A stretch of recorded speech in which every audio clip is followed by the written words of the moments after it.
I write music because I think I found that it was the only thing I was okay at when I was at that sort of ripe age for learning what you're going to do with yourself. I must have been sort of 10 or 11 years old, and I liked reading a lot and I liked thinking about words a lot, but then music gave me a sort of buzz. I was born in Vermont and I was raised in Providence, Rhode Island, both sort of small-ish places in the States, and I started playing piano in a sort of basic way that kids play the piano way, and then was singing in an Anglican boys choir, and I was okay at both of the things, and then suddenly it all clicked together and I became immediately much better at the piano, much better at singing, and became really interested in writing. And so you start with these sort of imitative little choral pieces, and then it kind of blossomed out. And then from there, it's really been a sort of straight-ish line to the present day, where I just wrote more and more and more. I ended up in New York for college, and I went to Juilliard and Columbia at the same time, which is a sort of approach that I've always taken, where it's you supplement music with something else that has nothing to do with music, and of course it has everything to do with music at the same time. So I read English, and then all those things just aligned.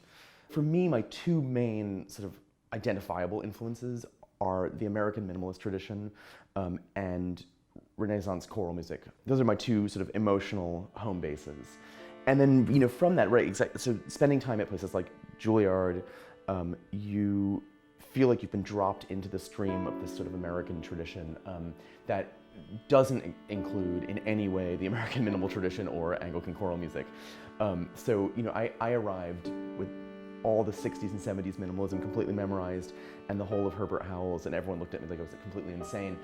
I think undoing teen and early 20s prejudice is one of the great things that happened to me, is that I was living in New York, and in your head you receive these things through a sort of transmission from the universe where it's like Sibelius is bad and Roger Sessions is good, and there's a kind of hierarchy of information that it just kind of floats around, and then all of a sudden you find yourself infected with it. So I tried to undo as much of that as possible. Columbia was great because I wasn't doing music.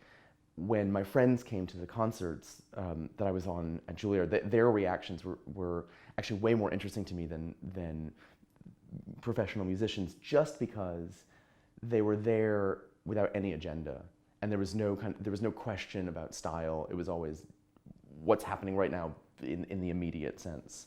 When I'm writing a piece that has text, I really am only interested in either setting the Bible or something that has actually happened. Because real life is so much stranger than you could possibly invent. My vocal work has taken a lot of examples from the newspaper, and I think it's just completely fascinating the way that people move through their lives. Two Boys is a grand opera, and it was a co-commission between the English National Opera and the Met. The fundamental story of it is one that's derived from real life, in which a younger boy pretends to be a whole sequence of different people online and ensnares an older boy into this kind of world of lies and sort of sexual intrigue, and eventually it enters the real world, and the older boy stabs the younger boy. So that's the basic structure of it. What I tried to do in the piece is create all these different atmospheric depictions of what it felt like in the early days of these chat rooms, and in the early days of not knowing your conversational partner in the same way that you would in real life. In a sense, the whole thing was I think a continuation of the project of a lot of operas in which you can only tell the truth if you're in costume.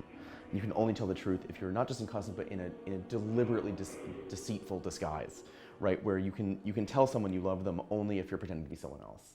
And that you see that in Mozart, you see it in Baroque opera, and it's for me the most heartbreaking thing about operas. And you see it in Wagner, where it's about masking who you are to tell a deeper truth. So that was what Craig, Lucas, and I tried to create in the text of it. We're trying to create this very layered depiction of the possibilities of that kind of communication.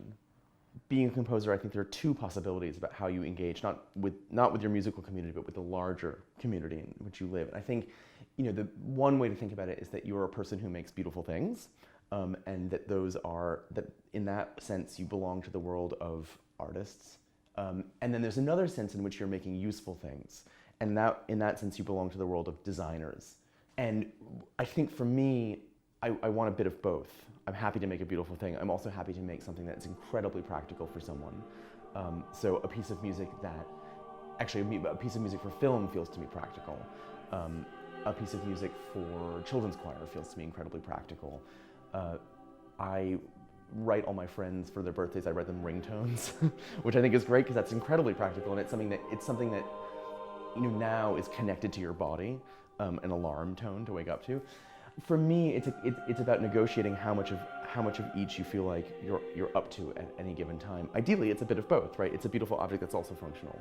For me, in a typical piece of concert music, so we're talking about anything from a song for one person to an orchestra piece, the most fun moment, the most exhilarating moment is the second rehearsal, right? And in fact, sometimes I don't want to go to the first rehearsal because that's when you chase all the sort of dust bunnies out of the closet and, embarrassing kind of bass clarinet transposition issues or whatever thing I've messed up. But the second rehearsal is thrilling because everyone's sort of working through it and it feels like we're all in it together.